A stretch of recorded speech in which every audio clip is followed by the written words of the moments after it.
Again, my name is Kurt Friedmann. I'm a lead consultant here at the SBDC.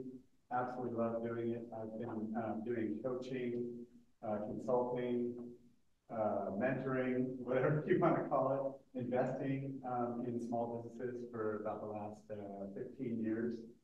Over that time period, I've had the pleasure of being able to work with 600 different companies all over North America and as far away as Saudi Arabia and elsewhere. So I love startups, absolutely love helping founders, doing coaching, and it's just a fantastic thing. So today we're going to be talking about customer development, and honestly, it's one of the hardest parts of being an entrepreneur is avoiding going ahead and just making a product and seeing if customers will buy it, and spending all the time, money, and effort going into making a product, and then seeing if customers will buy it. And it's much harder. As hard as it seems to go ahead and make a product, it's much harder for entrepreneurs to sit back and try to understand what their customers really want first before making the product. Find out what it is that customers need, what they want.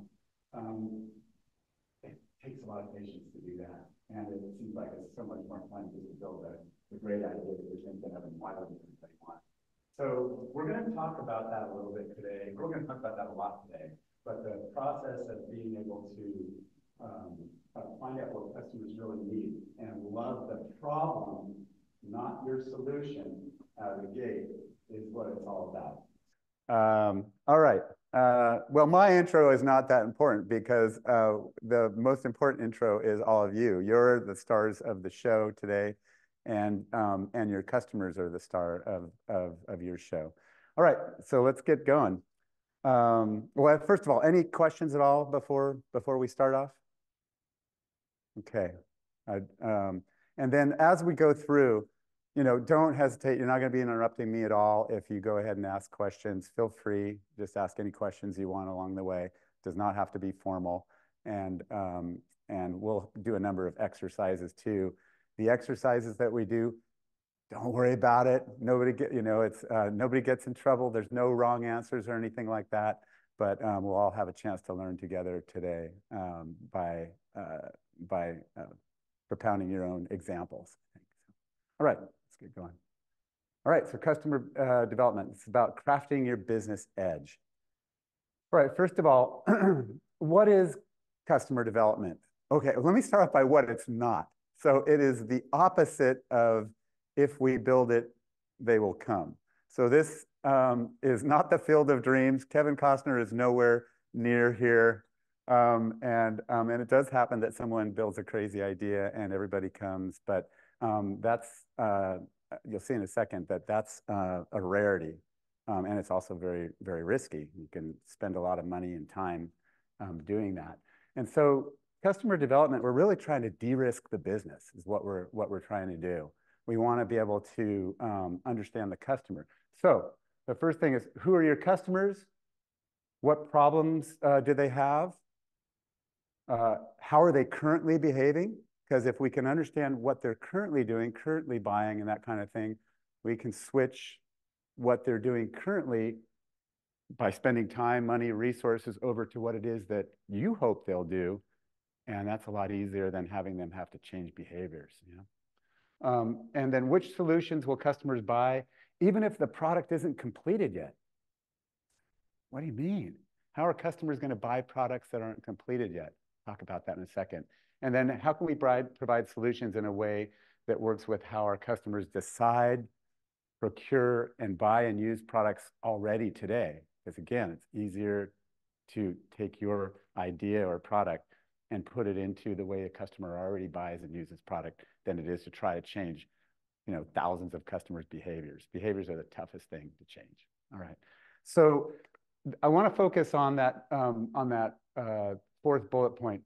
Which solutions will customers buy, even if the product is not built or completed yet? So how does that happen? I mean, how can you make an offer and have someone agree to buy something when the product's not completed yet? Well, let's take basically any one of the electric vehicles that Elon Musk produced, right? When I bought mine, the car didn't even exist. So, the new Cybertrucks that came out, those were all pre-sold before the vehicle was even produced, all right? So we know that it can be, but that's Elon Musk. He's different, you know? No, that doesn't count, right? Okay, so let's take another example. The founder, Nick Swinmurn from Zappos, largest online retailer of shoes in the world. Well, how did he do it? He started off, did he open factories and did he produce, procure all these shoes and put them in warehouses so that he could go ahead and sell those online? No. So did he run an ad online and get people to buy the shoes before they ever existed in warehouses? Yes. Well, how do you do that? He just made an offer online and said, hey, if you want to be able to buy these shoes, I can get them for you. And basically all he did is he went into regular brick and mortar shoe stores, took pictures of the different shoes, didn't cost him anything, posted them online, made an offer, and waited to see if anyone took him up on his offer. No inventory costs, didn't even own the shoes. And then when people started to, right? So when people started to purchase those shoes online, because he found out that people were already purchasing other products online, sight unseen, he just had those customers, he believed that they would use the same behaviors and purchase shoes online. And they did. And that's where Zappos started from. Richard Branson, Virgin Airlines, another one. Did he own the planes? Did he all go out and get a loan to buy those planes to transport people? No. He just saw that there was a different way of being able to provide better service, better airline service than the crummy service that he got and that other people got in those days. And he went to Boeing and did a deal with them to lease some planes that they weren't using and started his airline that way. You know, very little in the way of capital costs and that type of thing before he got started. Yeah, even today. So all these entrepreneurs focused on first the customer and the customer experience rather than their product, and that's what customer development's all about. Okay, so the opposite of if we build it, they will come. Don't have to necessarily. Now, if it's easy to build it, super simple, and you can build it without spending a lot of time, money, energy, costs, then just go ahead and do that. There's no problem with that. Why spend the time and the difficulty of doing customer development, which we're going to talk about today? But if it involves, significant risk, or if it's going to, take a lot of time, money, energy, that type of thing to build something, maybe there's a different way. So let's take a look at that. All right. So why do customer development? The reason is, I don't want to discourage anyone here, but 75% of these are venture-backed startups fail. So they don't make it past certainly past their 5th year, and many of them don't make it past their first year. And those are the startups that actually got money from venture companies to start up. That's a heavy-duty failure rate, right? 40 to 90% of new products fail. And these are products from existing companies. And what's going on here? That's a pretty heavy product failure rate. So this doesn't have to be you. And again, what we're trying to do, each hour of what we would call customer development, which is talking with customers, finding out what they're doing today, finding out what they're spending time, money, and energy on trying to solve a problem, and still miserably failing and trying to solve that problem. Every hour that we spend doing that research and that work saves us 5, 10, 20, 30 hours of going back to the blackboard and having to redo things when you've come up with a product that just is not going to serve, that nobody's buying. Might be a great idea.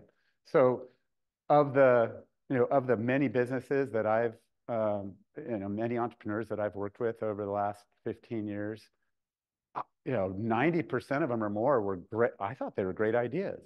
It seemed like good ideas to me. And yet many of them still fail. So it really is a function of whether the customer will find value and buy them than whether someone like me thinks they're a good idea. In fact, one of the first people that I started working with here at the Hot House 13 years ago, I thought his idea was not a good idea. I'll save the other words that I had, but I didn't believe in it. Other people that were in his cohort, the group that came through with him, were like, this is a stupid idea. And I still work with him today. We meet once a month, and he's made an incredibly successful business and managed to put together a lifestyle for himself based upon the 4-hour work week while being his own boss. He's still in business today, thriving, and his business is growing. And he's got a lifestyle that's unbelievable. So there you go. Yeah. Well, you know what? I better not. I haven't asked him about that. So, but he's got a really cool business and helping out a lot of people every day. So, all right. So might make sense given the odds here. I wouldn't want any of you to have a business failure. So how do we reduce the risk of that? That's where we go next. So customer development. Hey, it's all about the customer, right? If we can say, and again, I'll hit that statement again. Put all the love into the problem, not your solution. So I have a meeting when I meet with, I think when I met with many of you, or those of you that I've met with here at the SBDC in our first meeting, when I first started doing that many years ago, I would have an entrepreneur come in and I'd say, oh, tell me about your business, tell me what you're doing, tell me who you're helping. And 20 minutes later, after they've gone down all about the product and everything, I really still didn't understand much about the customer. And in a 45-minute meeting, I never got to really help them a whole lot. And so I started doing things a little differently and started asking them about, well, who are you going to help? How are you going to, why are you going to help them? And focused on that instead of the product. And we're going to do an exercise on that in just a second.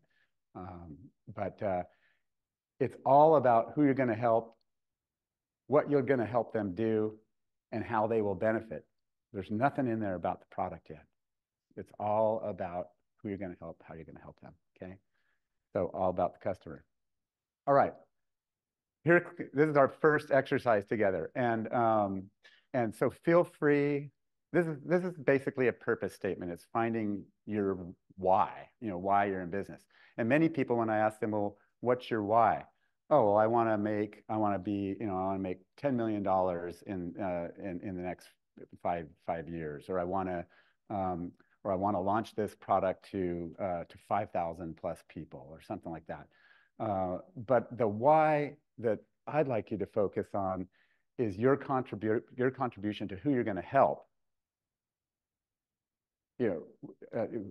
What you're going to help them do and how they're going to benefit when you do that. Again, there's nothing in here about the product. It's all about who you're going to. So let's give this a try for a second. And I'm going to give you an example. And then I'd like a couple of you to just go ahead and offer to just complete this phrase. It's not even a sentence. It's just to help who do what so they can benefit how. To help who do what so they can benefit how. And we're just filling in the blanks. And this is what I do with all of the startup founders that I work with now. And I can get this filled out with them in 3-5 minutes. And then we have all the rest of the time to talk about how they're gonna do this. All right, so my example is, my why could be, well, maybe I want to help startup founders clearly communicate their value proposition to investors so they can gain the funding they need to start and grow their business. That might be one of my whys. Didn't say how I was going to do that or anything, but that's my why. And maybe through talking to startup founders, and maybe through doing some research, some observations, and some interviews with them, I can figure out why this is such a problem, why getting investment is such a problem. Okay, and then I can come up with a solution. Hopefully that'll work. All right. So any of you, and if there's those of you who are online that are not, we're not face to face, feel free to go ahead and chat us the way that you would fill this in. Yeah. I'll start. I'm a female entrepreneur startup, and my goal and the reason why I want to succeed and what I want to do is I want to help other women entrepreneurs gain knowledge so they can help benefit other women entrepreneurs throughout the process of startups and the troubles with getting funding. Okay, to help. So the answer there was to help women entrepreneurs gain knowledge so they can benefit other women entrepreneurs in the process of obtaining and getting funding. Okay, great. Yeah, super simple. Any fifth grader could understand that. Fifth grader can understand it. Maybe an investor like me could understand it. So that's fantastic. Really, really great. And we can go ahead and hone that down if we want, if that's important. It might not be. We can say what kind of knowledge they might need to gain. Maybe that's important. Maybe it's not. But through that purpose statement and through that why, everything else that you do in your business answers to that North Star, answers to helping women gain knowledge so that they can then help other women, right? I think that was it. Okay. So everything else that you're going to do in your business serves that purpose. And when you've got super clarity on your purpose statement, then you're not running around and trying all kinds of different things that are not in line with your purpose statement. And entrepreneurs do that a lot. Okay, anybody else? Yeah. Jason, CEO of Data Salvage Marketplace. We help contractors divert from the waste stream so they can meet government mandates and turn waste into product. Okay, so and you can basically help any contractor, right? Okay, and how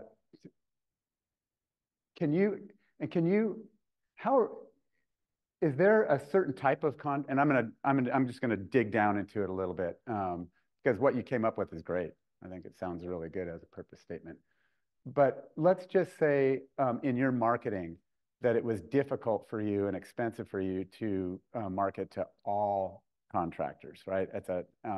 And is there any way that you can specialize? Is there a segment of contractors that you could work with first that might give you the best opportunity? Yeah, I'll let you answer. Yes, so okay. We found that large contractors that are doing institutional grade product have sustainability departments and are also seeking out LEED certifications that we can help them to get credits for. Okay, so if we worked on that who and maybe got a little bit more specific and said, well, this type of contractor is more likely to I can help this type of contractor. I want to help this type of contractor succeed, and I can do that better than this other segment. It would be what?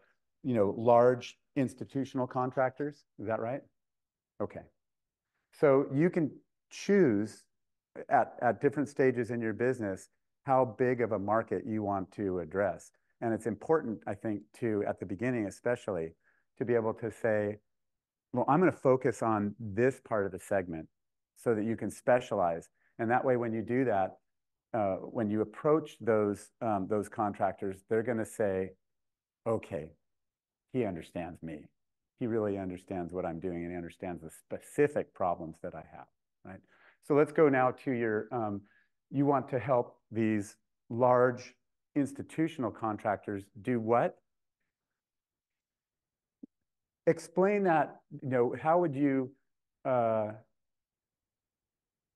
could you make that more simple? Divert from the waste stream. And anybody can help here. Yeah, so you have recycling is considered diverting from the landfill, and can be a costly proposition to transit material long distances. Uh-huh. So what we've done is focus on salvage and reuse. So those materials that have potential for reuse, we help them to identify and plan and create buyers for them of that material prior to generating the material. Okay, so it could be something like uh, help them do what? Create buyers or create a market for salvage materials, but it starts to get specific. Yeah, so they can benefit by turning waste into product. Turning waste into product, or for profit. Okay, cool. We have one online. Great. To help homeowners in SLO, we provide a pleasant and professional painting experience so their homes and lives are enhanced every day. Cool. Yeah.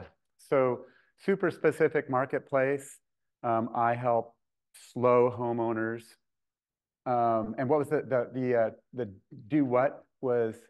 Provide a pleasant and professional painting experience. Okay. So their homes and lives are enhanced every day. Okay, who doesn't want that? All right, so the key then in this customer development would be to find out why is the painting experience in San Luis Obispo unpleasant or a problem, and then start working on that. But they're always going to be, in this case, we're always going to be focusing on this North Star of providing a better painting experience in SLO County. Okay, that was a great one. Okay. Anybody? Let's do one. If anybody else has one, if not, that's totally fine. But if anybody else wants to take a crack at this, that's fine. Yeah. Oh, you do. Congratulations. So I have Aurora Home Solutions. What? Aurora Uh huh. I help second homeowners maintain, repair, clean, and even rent their home so they can have peace of mind and be worry-free knowing their home is taken care of. That's the last part. Like, I feel like I take care of the home as if I were the owner. Yeah. Yeah. Like, property management. Very difficult. Oftentimes, they don't do as good of a job as if an individual. So the benefit is that so that you provide a service that takes care of the home as good or better than they would do themselves. Okay. All right. Okay. The rest sounds great. And is this regional? Is this in the county here? Is this okay?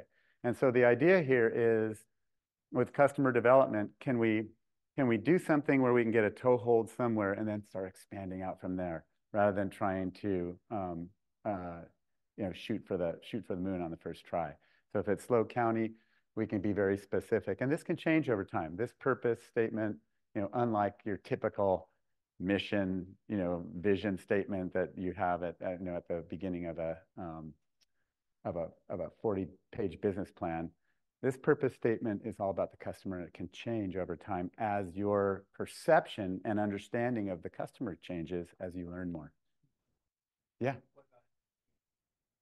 Multiple, like, say, your first statement is look on the general term, and then perhaps there are specific target markets within that you want to address individually under the same. Is that a model that? Absolutely. So the question is, hey, can we, if we've got different segments and maybe different solutions that we're looking at to solve different problems, can those have their own purpose statement? And the answer is yes. Yeah. The answer is yes. And you can target those so that when you're doing your marketing and you're doing your outreach, that when you target those, that it sounds like it's very specific to who it is that you want to help. So the key to this whole thing is to get super specific about who it is that you want to help most, with the understanding that you can help almost everybody, but we all have limited resources as entrepreneurs, right? You're super smart, you know, each and every one of you. You can do anything, you just can't do everything. So that's why it's super important to get specific on this. Yeah, one more? Yeah, just a question online. What can I do if I have 3 different types of customers? Yeah, so the first thing I would ask is, why do you have 3 different types of customers? And there may be some very good reasons for that. I can certainly see a reason for 2 types of customers. Let's say that you have a mobile car, you know, you want to help people with get their cars washed. And, you know, we've got these auto detailers, and then we've also got, you know, customers who want to get their car washed, right? And you're going to sit in the middle to be the, you know, to be the Airbnb of mobile car washes, right? That would be, you know, you've got 2 customers. You've got the auto detailer that you need to pair up with the car owner to be able to get their car washed in a clean, in a fast, convenient way. So I could see, you know, you've got markets where there's 2-sided markets where something doesn't happen unless you're, you know, you're basically a broker. That's a real good reason that you have to be satisfying 2 different needs. So 3, what I would recommend is that you put your focus on, well, which one has the least risk? Which one do I have to make the least investment for to get the greatest return?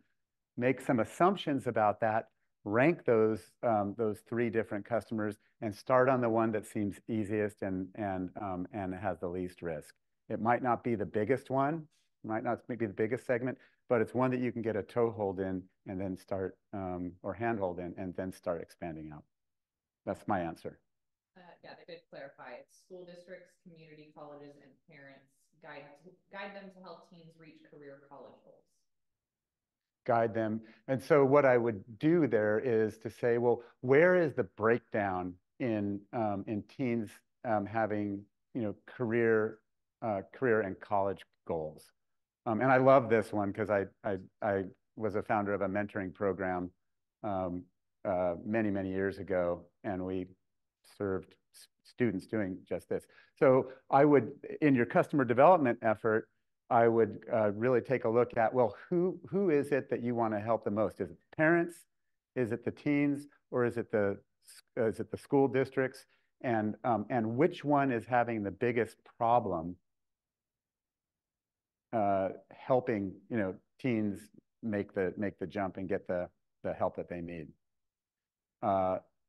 And so I would, you know, we're going to talk about doing some research here to be able to prioritize where the real problem is.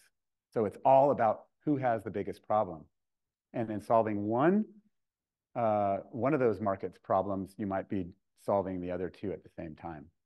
But we've got to concentrate on one of those who. Okay, and that's not easy because you want to help everyone. All right, great job, all of you who gave, all of you who were bold enough to put your purpose out there. That's fantastic, and you did a fantastic job. I'll tell you right now, most entrepreneurs that are in business today can't do what you just did. Can't summarize their business in a phrase so that it's understandable by a 5th grader or grandma or Uncle Joe or whoever. So that's really great. All right, let's move on.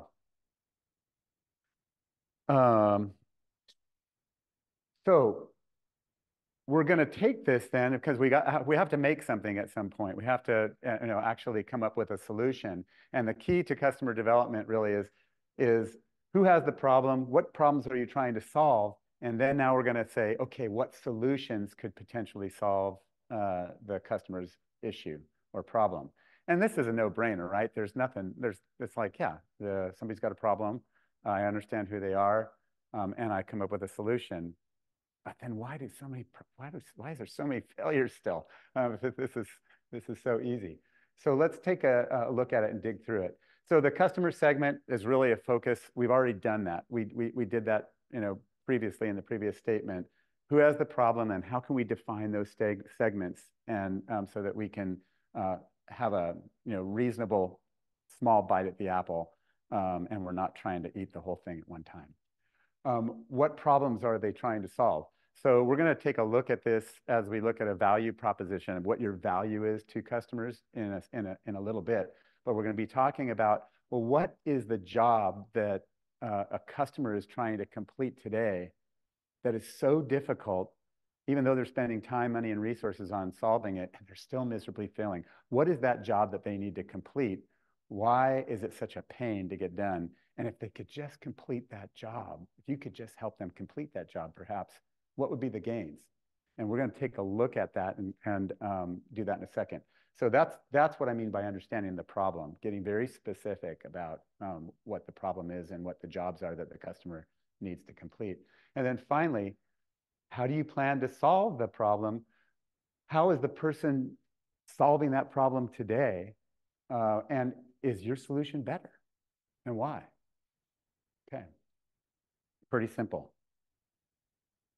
All right, so here's another thing that we can do together.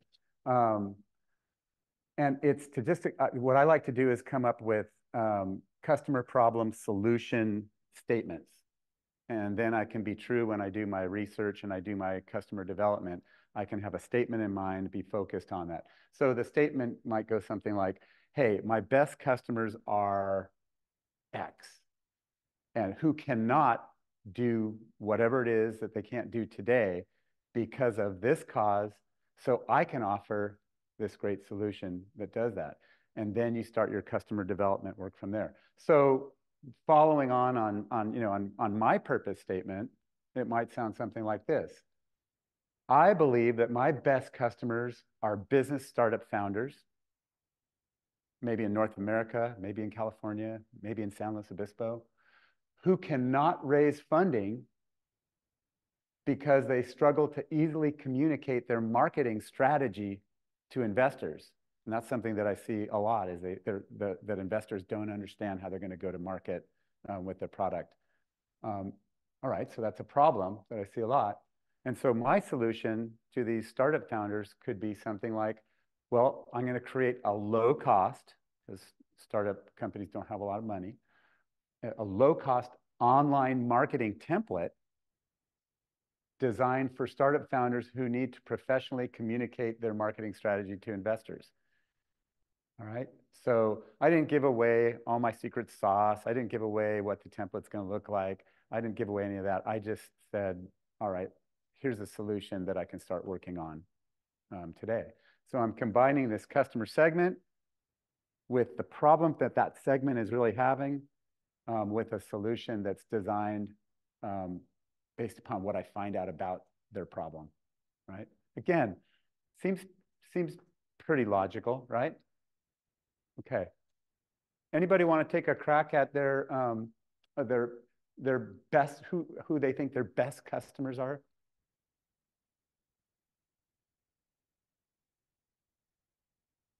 Yeah. My best customers are beachfront. Okay. Not manage their home because they are typically a bit far away, so I can offer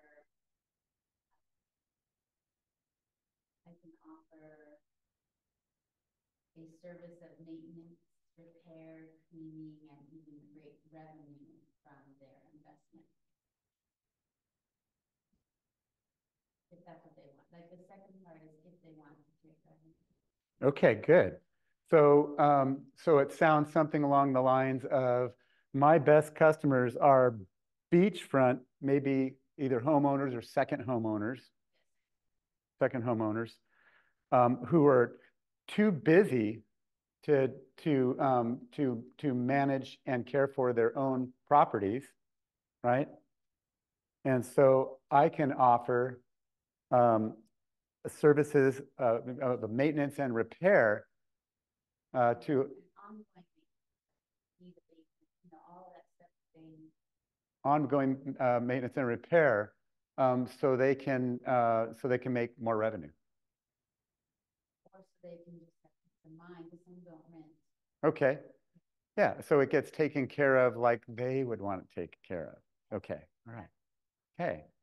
And I have a second home. I worry about these things. I might be the only one in the world. I don't know. No. My sense tells me that there's more. And so, but I've been wrong before, many times. So the key would be, well, how can we get more than a data set of Kurt and see where the commonality is? And then we're going to do that through the rest of this. We're going to figure out some easy ways or easy to understand ways. None of this is easy, but we're going to talk about some easy to understand ways of doing just that and getting the data that you need and challenging your assumptions that there's a lot of Kurts out there, and so that we can actually know that instead of just think it, right? And those are called assumptions, making assumptions, and then getting clarity on assumptions. And that's really what customer development's all about, is making assumptions about someone's problem and then figuring out whether it's true or not, and so that you're challenging. Yeah, you got your first customer. Yeah.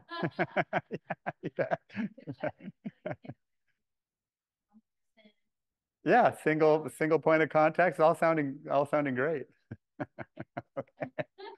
All right. Okay, so very good. I think you guys get it.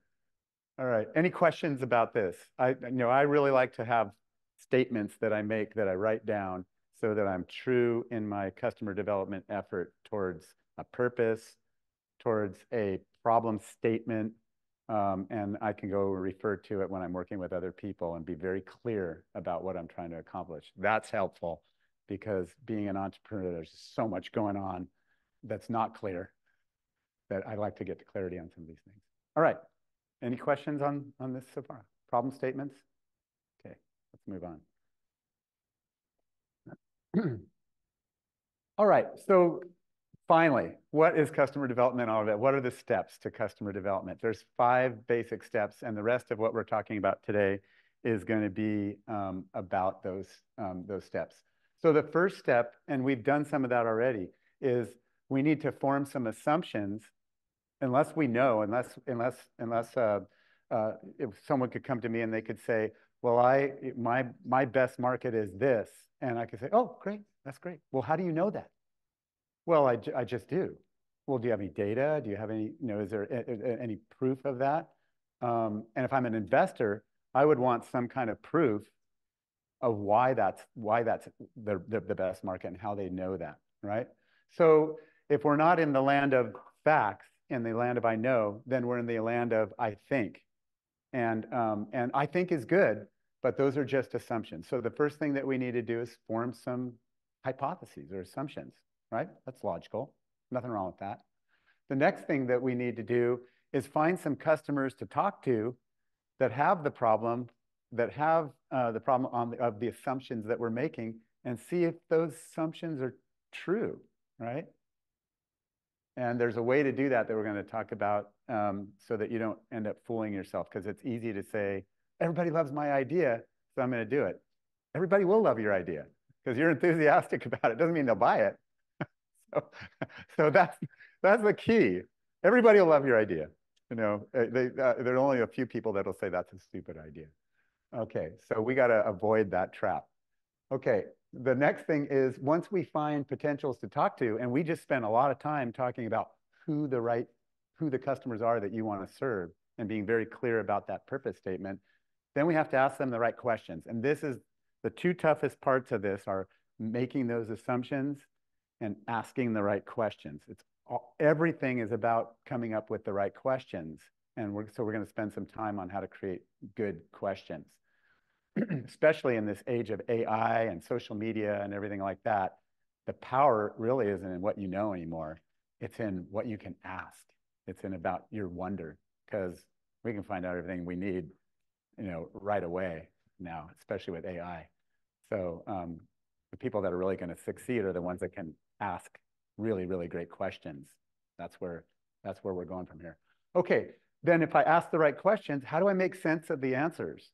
How do I not say, oh, this one person was so great to interview. They They were totally down with my idea. They totally get it. And so I'm going to put all my focus on that one great interview that I had. Well, that would be, you come to a false conclusion that way. And so we're going to talk about how to make sense of the answers. And then the final part is, well, how do I figure out what to build and then keep this learning process going? So the focus of what we're doing today really is all about mostly those, those first four, because all of you, I'm guessing, are going to be super great at building stuff already, like most entrepreneurs are. We just want to make sure that you're building the right things. Okay. All right. So let's talk about assumptions, because assumptions are super important. You're going to make assumptions. Assumptions all about going from I think to I know. When I'm working with startup founders, it'll always go along the lines of, oh, well, I think it's going to be great, and I think people are having these products, and I think that this, that, the other thing, everything's I think. And then I'll just write down all the I think statements and put a little red flag by them. And there'll be 15 I think statements. And so we've got to take a look at those I thinks and say, well, which ones, if they weren't true, if they weren't in I know, we don't make if we don't get to I know, which one of those would be the riskiest, and which ones could crater your business if it doesn't come true? That's the key to this whole thing, is to, when you're talking with your partner, when you're talking with customers, when you're talking with anything, count the number of times you say, I think, and then write those down or have someone do it for you. And then rank those I thinks, all those assumptions that you're making, which is good. Nothing wrong with assumptions. There is something wrong with building a product around assumptions and finding out that those assumptions weren't true. So the customer development is about continually getting from this, I think, or wouldn't it be a great idea if, or it just makes sense that. All those phrases are in the land of I think. They're not in the land of I know. And we're going to try to get from I think to I know on the most important and riskiest assumptions that you're making. You'll never be able to get all of your assumptions from I think to I know. And I don't suggest you try to do that, because nobody's got enough time to do that. There's going to be some things that are going to remain assumptions, and you're going to have to wing it. But we're going to prioritize and focus on the ones that could really crater your business if they don't come true. Okay. All right, and what are you going to be making assumptions about? You're going to be making assumptions about your business, the business model itself. You're going to be making assumptions about your partners, your channels, all that kind of thing, your relationships, all of those. And I'm going to show you a form to do that. It's called the Business Model Canvas, which some of you have probably seen already. You're going to be making assumptions about your product and about what the features and benefits that you build into your product and how those meet customer needs. And you're going to be making assumptions about your funnel. And your funnel is basically your marketing and sales. How am I going to gain awareness with customers? And then what do I need to do in the sales process to mimic the way they buy today, so that I don't have to change their behavior in order to get my product in their hands? Super important. All right. So this concept of going from I think to I know is absolutely critical on the most important and riskiest assumptions that could crater your business if they don't come true. All right, so how do we do that? Well, I like to create assumption statements. Again, you've seen, I like to create my purpose statement. I like to create all these different statements, and I just do them in a simple form, write them down, and that's important. So assumption statements. What is it that you believe to be true? How will you test your belief that this is true? What are the measures that you're going to use to determine whether an assumption is true or not? And how are you going to know if you're right? So this is something that a lot of us learned in school. It's called the scientific method. And basically what we're doing is we're taking the scientific method and we're just applying it to being a startup founder. We're just applying the scientific method to your to your business. And so it sounds like this. Here's a model that you can use. And you guys all have access to this PowerPoint presentation, and you can run through these exercises on your own as well. But it sounds like this. We believe, as founders, whatever it is that you believe, to test this, we will test what we believe in this way by conducting this test. And we'll measure the result through this metric, and we'll know if we're right if this happens, if something happens, all right? And so you can use this formula, and I use it all the time, to just document what it is that I believe. And then just because I believe something, and we see it all the time, the people, especially nowadays, they believe all kinds of things. And just because they believe it or they think it, they assume that that's the truth, that there's truth in that. There's very little truth in beliefs. They're just beliefs. There's nothing wrong with beliefs. But when you start thinking that your beliefs are the truth without evidence, then we get into problems. We get into problems in politics. We get into problems in all kinds of things. And we certainly get in problems with businesses that we're trying to build. This pretty much pre-go-to-market at this stage.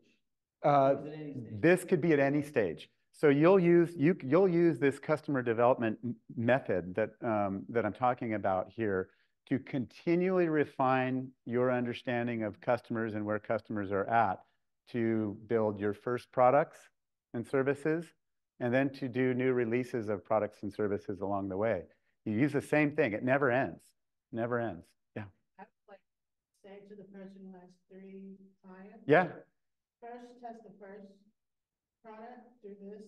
Once that is successful, then you take the second one, the third one, then trying to do all 3 at once. Yeah. Because one of those products can sink the whole business. That's right. And you become, you're gonna be in red. So, yeah. And so the key here is, well, how can we test the best, what we think is the best solution idea, and test the actual solution that we came up with before creating the product. And then we go, and once we have some confirmation from the customer about, yeah, that's the solution that I'm looking for, and we're trying to get the customer to tell us that that's the solution that we're looking for, and I'll talk to you about how to do that in a second. Then we go ahead and actually say, all right, I had 100 customers, potential customers, that all say that they're having this problem. They all say that they're spending time, money, and energy trying to solve that problem in these different ways. And when I asked them what they need, they all kind of said the same types of things. And these were the things that they said. And so now I can go and create a solution, a product that's based upon what they told me that they were trying to get in the first place. Yeah. Can I give? Sure. Love real world examples. Okay. Because they assume that people will just keep buying whatever they put out there. And no one's buying a Cybertruck.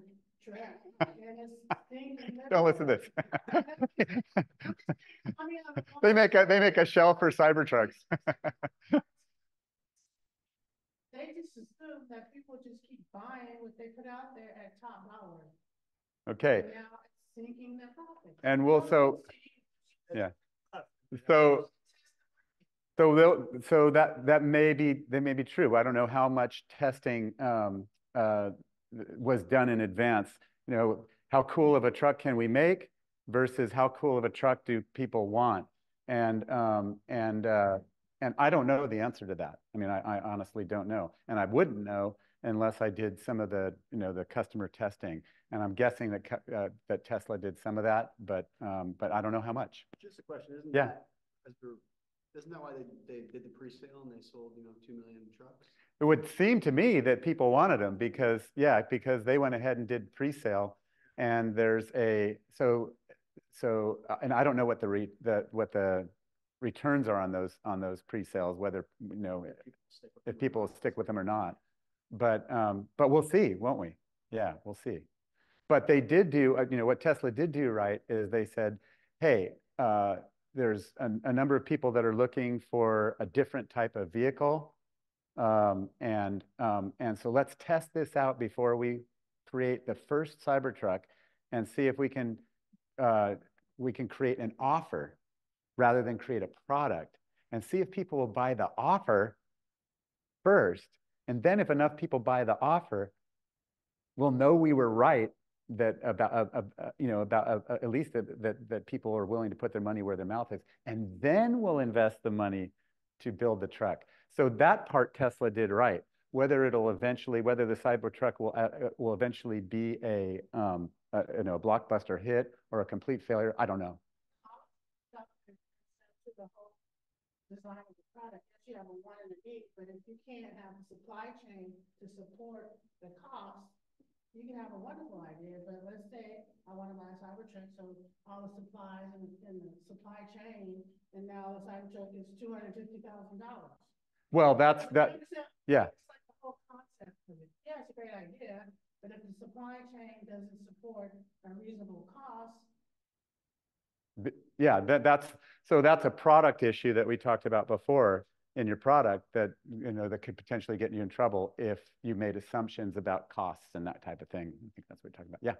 Just within your framework here, take this Tesla Cybertruck example. Right? What do you believe to be true?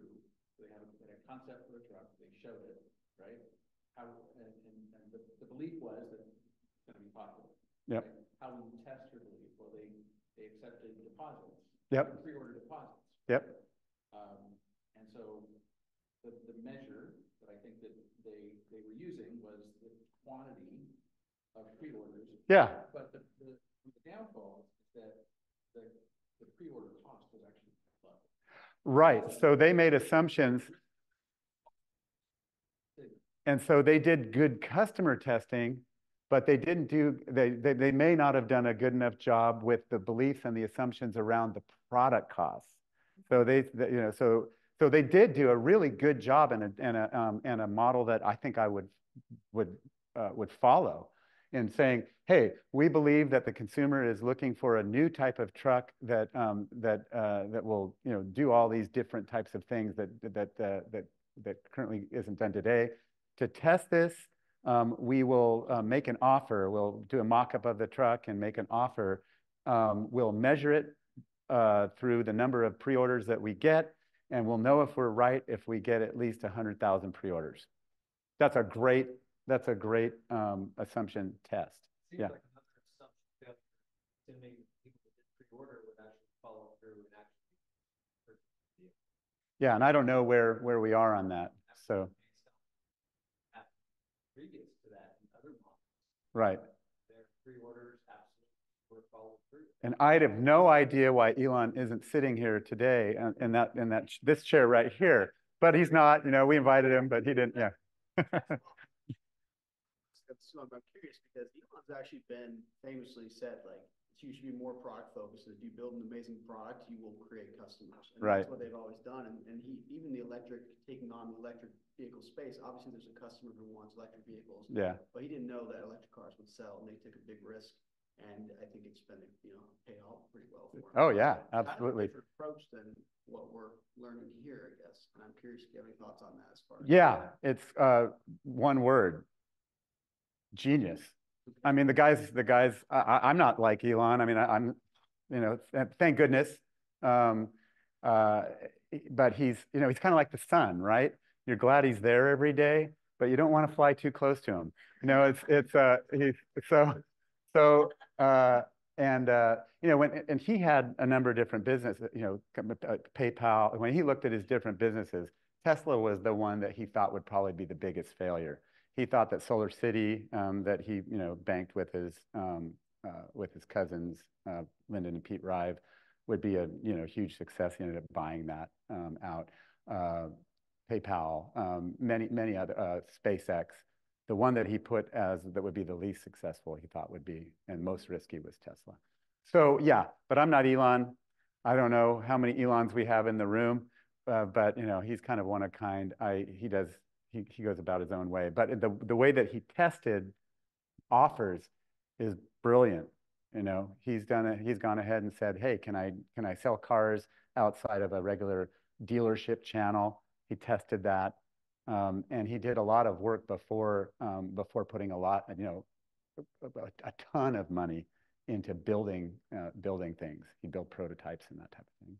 So, and it's worked out pretty well for him. But again, yeah, he's a savant genius, and I'm not. So I got to do it the mortal way, this way. All right.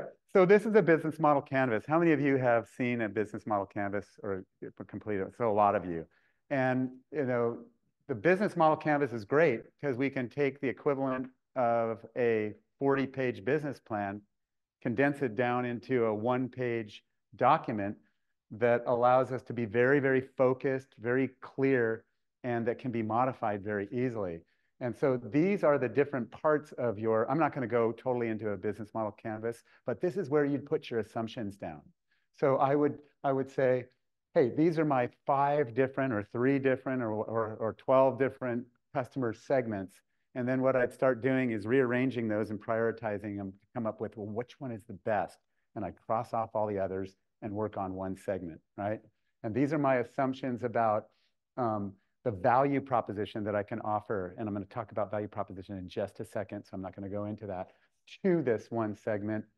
Here's the channels that they all hang out in that I have to go and tap in order to get to them. This is the way that I'm going to manage my relationship. And this is how much I'm going to charge for my product, which is my product is actually the intersection of what it is that they not want and need, combined with the solution that I can provide. That's a value proposition. We're going to spend some time on that in just a second. But anyway, you'll go ahead and populate this with your key assumptions and then just say, all right, what are the most important assumptions that I need to test in the model that we just went through, so that I can reduce risk on my business, right?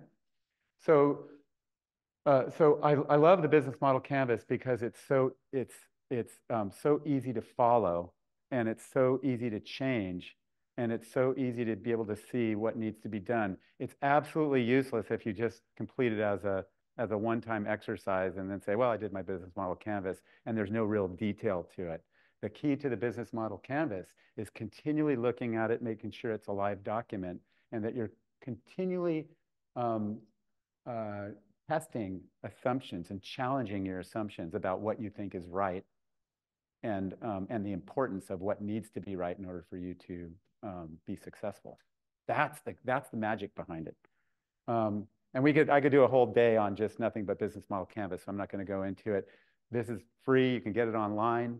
It was originally done by the Strategizer, an entity called the Strategizer. Fantastic people making great tools for entrepreneurs. All right. But what I do want to focus on is this part right here, this value proposition, because that's the key to any business. That's the one that we do want to focus on. So the value proposition is the intersection between what customers are trying to get done today and the problem that they're having doing that, with the products and services that you can create that either take away pain or increase some type of benefit or gain. And so it's real simple. And I encourage you to continually do this as well. You can say, hey, my customer segment is parents of students, for example. What are the jobs that my customers, that those parents need to do in regard to ensuring that their children have good experience and access to career and educational opportunities? And there could be, some key jobs. And again, we'd rank those jobs into the ones that are most important and the ones that they're failing at doing today. So why, in the case of the parents who are wanting their students to have career and educational opportunities, what is the job that they have to do? Do they need to be talking with school counselors? Do they need to find a mentor for junior? Do they need to, what is it that do they need junior to be able to build a network? Do they need to be doing, what are the big problems that are getting in the way of those career and educational opportunities for their children?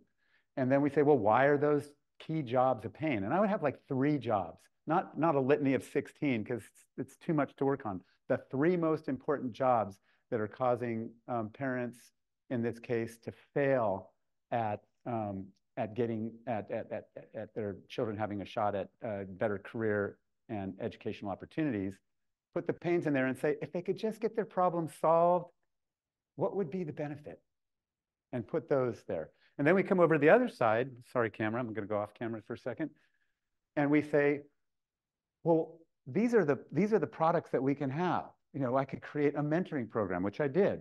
And that mentoring program had these great features like connections with business owners from the top Fortune 1000 businesses. And we did that.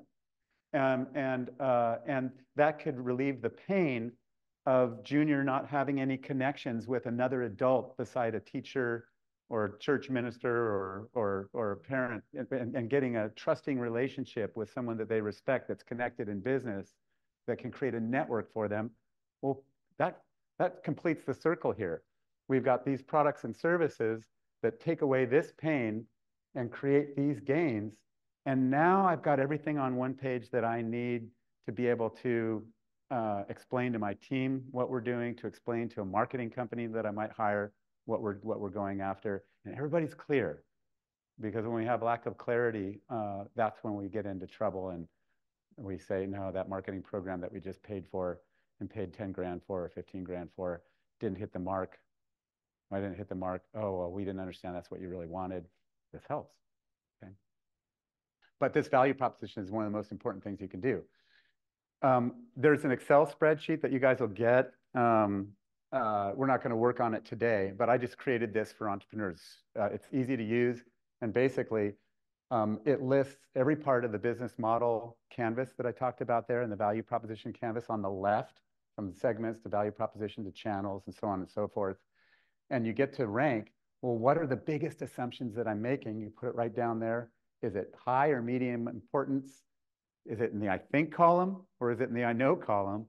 And then how is it that we're going to test?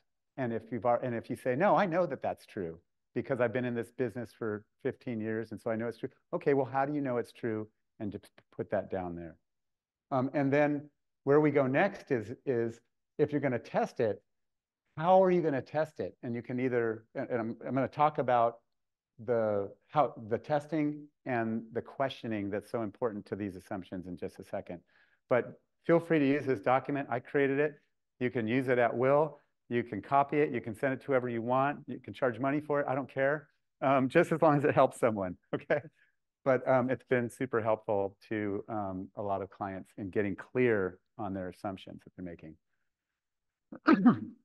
Okay, the key to customer development is to get out of the building, get away from your desk, start having conversations with live, breathing, eye blinking people that you can ask great questions to.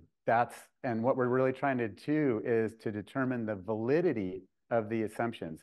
We can't prove anything in life, right? I mean, the sun might not come up tomorrow. I'm pretty sure it will, but it may not. I can't prove that it will. But we can at least take away a lot of the risk. And a lot of the risk of the sun coming up tomorrow is that it's come up for an awful long time the same way. So probably will tomorrow. Yeah. I just want to share one experience. Sure. Yeah. So like I said, we're salvaging materials. Sent an email to the sustainability manager at Cal Poly, kind of detailing what we're doing. And hey, specifically this project we're interested in.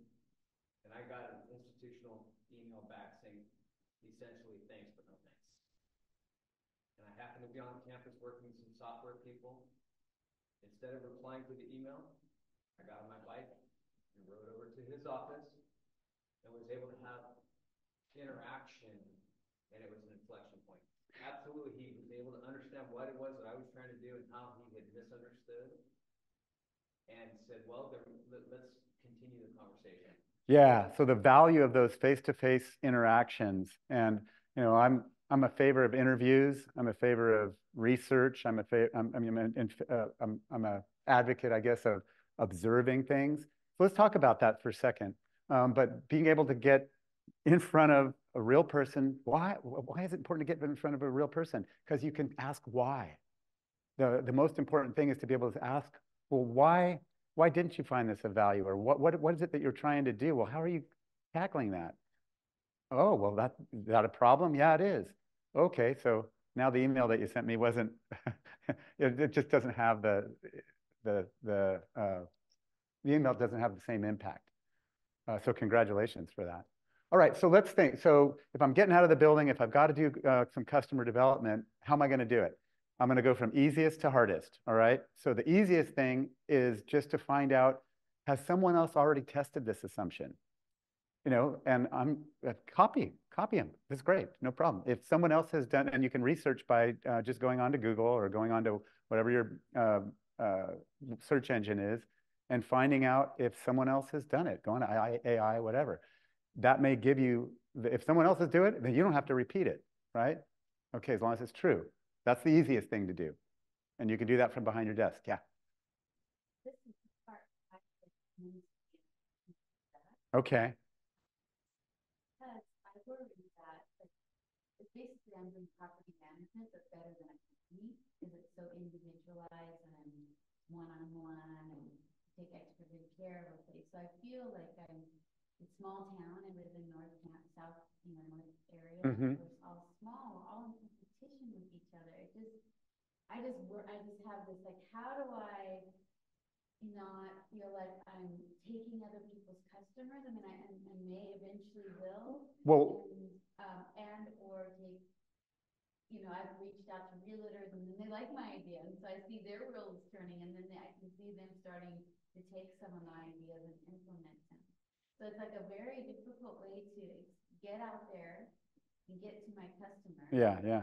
Without also giving my ideas away and then also really becoming this competitive place. Okay, yeah. When you have discussions, do you have non-disclosure agreements when you sit down with people?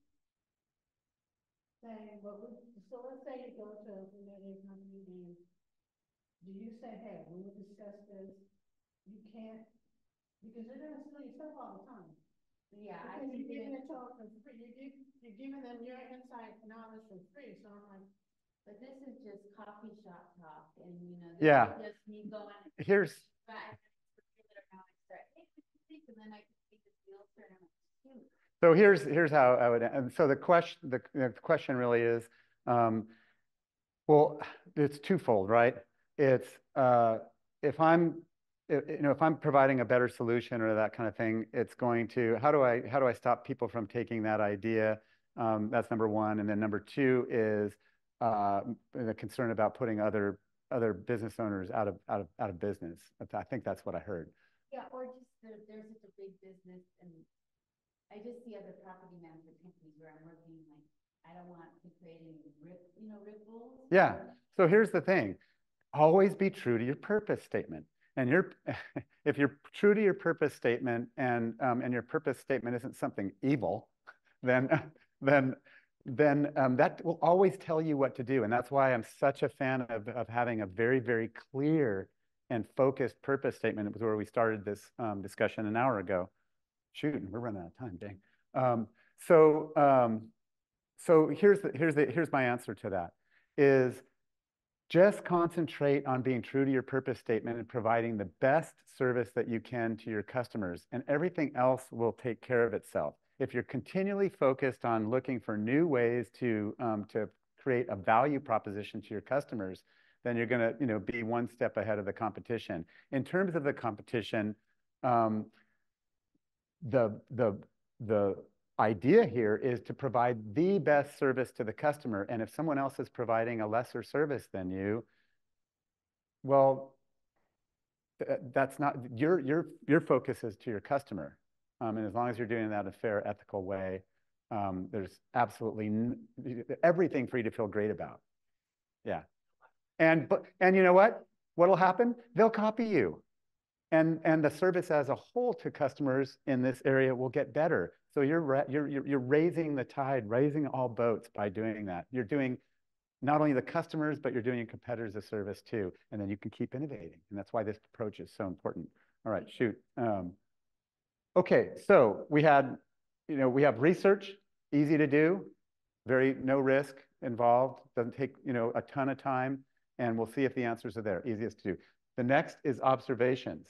So if I can't find it online, right? And if someone else hasn't already tested this assumption that I'm making, and I can't get to truth there, then the next thing I can do is I can say, well, can I go and spend a day in my customer's life and see what it looks like?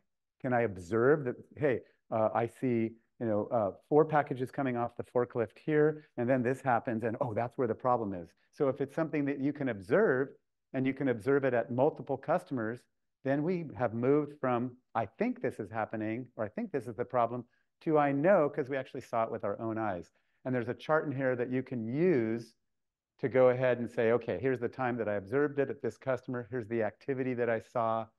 Here were the jobs, pains, and gains. That's what the J, P, and G are that I recorded. And here's the notes on what I think. And then what we would do after looking at a number of customers is assemble all those thoughts and see where the commonality was, so that we don't make a mistake of building a product based for one customer situation that we saw. Okay, so we got research, easy, isn't expensive. Observation takes a little more time, a little more investment, because you've got to go out to customers and observe it. If we can't find it out through research and we can't observe it, then we've got to interview. And interviewing takes time. It's hard. And you got to go and talk with people, but it's extremely rewarding. And so the key is, who do I talk with? That's always that's a big question that I get. Well, shoot, I got to go out and talk with people? No, I just build a great product and everybody's going to love it. Well, it doesn't always work out that way. So, so we can save ourselves a lot of time and money by talking with people. So who do you talk with? You want to talk with first, test out your assumptions with family and friends, maybe people on LinkedIn or something like that. It's easier, but you don't always get the truth from them because they like you, right? And so you have to, so there's some bias in there. But the goal really here is to uncover qualifying questions and hone your questions. That's the key in going to the friendlies that are easy to get to. The next, you take those, then you hone your questions a bit, and you go to, possible users of the solution, and then industry veterans, people who are in this industry and they're experts. Maybe they're not your customers, but they know a lot about the industry. And your goal here is to get market insights on your customer problem solution program that we talked about before, and get some feedback. Then then again, you tailor your questions a little bit more. So you're constantly honing down these questions. Now you can test those questions on your valuable audience, which is your target users and early adopters. And your goal there is to try to get a fit between your market and the product that you're coming out with, and do that across 5, 10, 15 different customers and see if they all say the same thing. You can stop interviewing when better than 3 out of 5 are saying the same things. Then you say, okay, I've got a reasonable chance, because you're not going to do hundreds. Don't do surveys, because surveys you can't ask why. Don't do focus groups yet. Just people, you're not going to get good feedback because you can't go on campus and ask people why. Okay, so just forget those for right now.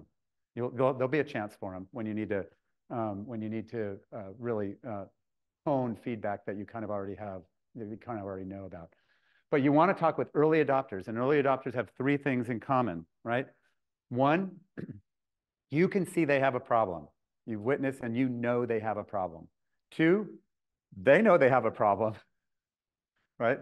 And 3, and most important, they're actively doing something today by spending time, money, or resources to try and solve that problem and miserably failing. Because then all we have to do is come up with a better solution and get them to spend the same time, money, and resources that they're currently spending today, and sell it to them in the same way that they're buying today. And then we don't have to change behavior. That's super, super important. So early adopters, that's who you want to be spending your time with and doing the research on, and then selling to once you get a product out there. And magically, the people that you talk with and the people that you interview, they're going to be your first customers. So you're doing your sales work anyway before you ever build your product. Okay? They're going to be your first early adopters. There's a table here. I'm not going to go into it, but it's a tool that you can use. And it's just, a list of okay, who are the family and friends that I can talk to? Where do I find them? Who do I ask? The influencers and the early adopters. Just makes it easy to go ahead and do this work if you get there. Where do I find them? This is where you're going to want to list the different channels where your early adopters hang out, right? Social media, one place that you can go to find people with problems, because people love to talk about their problems on social media. The other is different forums and groups. Influencers, where do influencers hang out? They'll hang out in trade associations. If I made money one place in my life, it was through trade associations, because trade associations have three things that they do, right? For the members, the member companies who are paying to be in the trade association, they're paying for three things. One is for knowledge.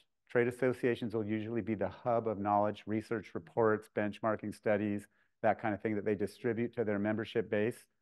And in doing so, the members find value in it and they pay their yearly dues. Second thing is networking and talent. The trade associations are often where people go to find their next job or to steal employees or network, right? And find out new things or do research or do interviews. And the third thing that trade associations do is that they're the lobbying arm of any industry in Congress to get bills passed, legislation passed that's favorable to that industry. So there's lots of people, lots of knowledge, lots of connections inside of trade associations that you can go to. But I love trade associations. The other thing is referrals. Think about the people that you know who can provide you feedback, talk with them, and then cold contacts are ones that you don't know. Those are the hardest. But a lot of different avenues here to go down. What do we got? 8 more minutes? Yeah. Okay. All right. So this is the key to everything. The questions that you ask are super important.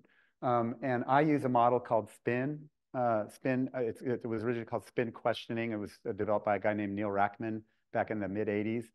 I've developed sales training myself.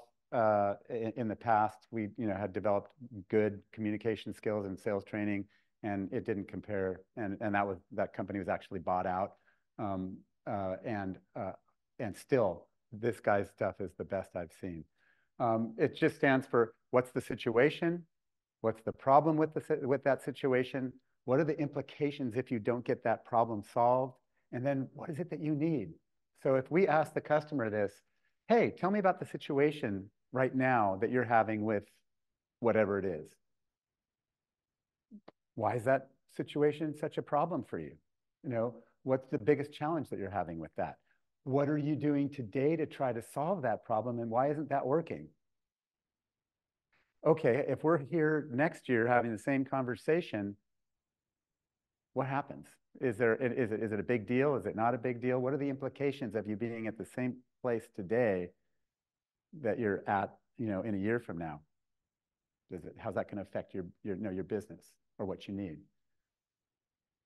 And then, all right, you've told me it's a big deal. You've told me that if you're in the same place next year at this time, going through the same problems, that you might not be in business, you might be unhappy, whatever it is. So what do you need? Just tell me what it is what would the solution look like? Oh, okay. And I'm writing down answers. Well, let me go back to my shop back in San Luis Obispo. I'll get my elves on it, and I'm going to come back with a sack on my back, and I'm going to dump out a bunch of presents and see if they meet what you asked me for. That's a totally different situation than coming up with a product and saying, hey, you want to buy my product? It's got these great features and benefits. Completely different scenario, because the customer has told us what they need, and we just go out and produce it, right? Okay, so I'm going to speed through this. But SPIN you can use, where is it? Sorry, there we go. SPIN you can use in any part of your life. It doesn't matter. You can use it in personal relationships. You can use it in business. You can use it anywhere. What's the problem? What's your situation? Oh, I can see somebody's upset with me when I walk into my house. What's the situation? I can tell you're mad at me. Tell me why. Oh, you didn't take out the trash. Okay. Why is that a problem for you? Well, because it's they're not going to pick it up and it's going to be stinky and I have to smell it all week. Okay. Well, if we don't take it out, well, what's really the implication? I think that's pretty obvious there. It's going to smell, and then somebody's going to be mad at me.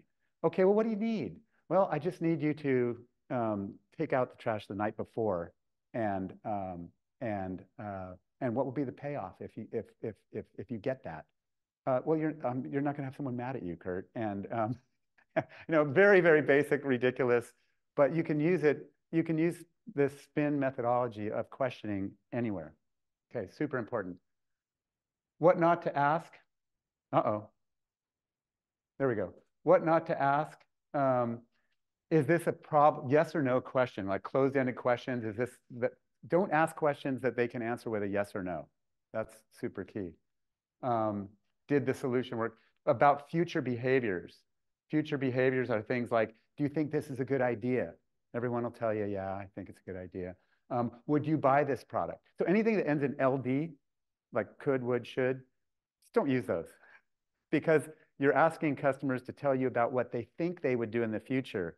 And it's been proven over and over and over that they don't mean to be, but buyers are liars. They just are. They don't mean to be. They just are. People are very poor predictors of their future behaviors. They ask you,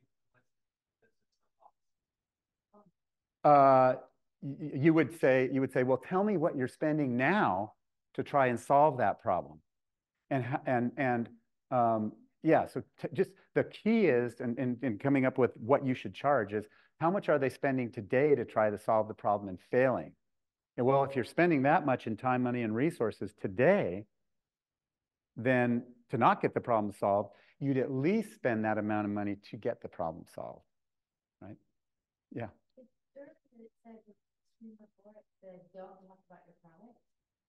Yeah, so when you're doing, there's a time to talk about your product, and it's after you've produced it, and when you're testing out, testing out offers.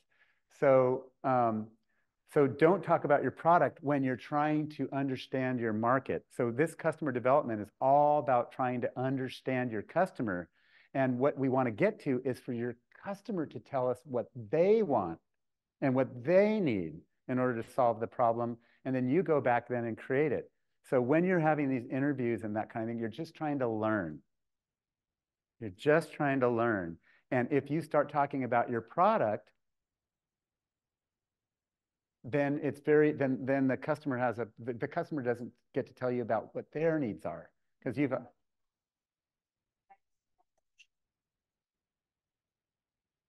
How do we say, oh, what are you doing? So you may have already done the work of, and you may be into the sales function now. Okay, so if you're trying to find out about your market, just find out about why people are having so much trouble getting good, reliable repair and maintenance done on their second home when they're away, and why that's a problem, and interview enough different potential customers to find out that, where's the commonality in that? Where's the commonality in the problem?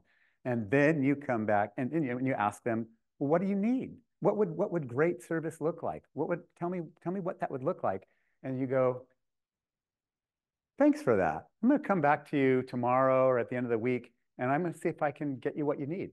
And you come back, then you've got your offer. Then you talk about what they told you about their need, and you come back with your nice Christmas present, and they open the box and it looks like 24-hour service on repairs. It looks like consistent, professional help. It looks like, all the things that make you so much better than your competitors.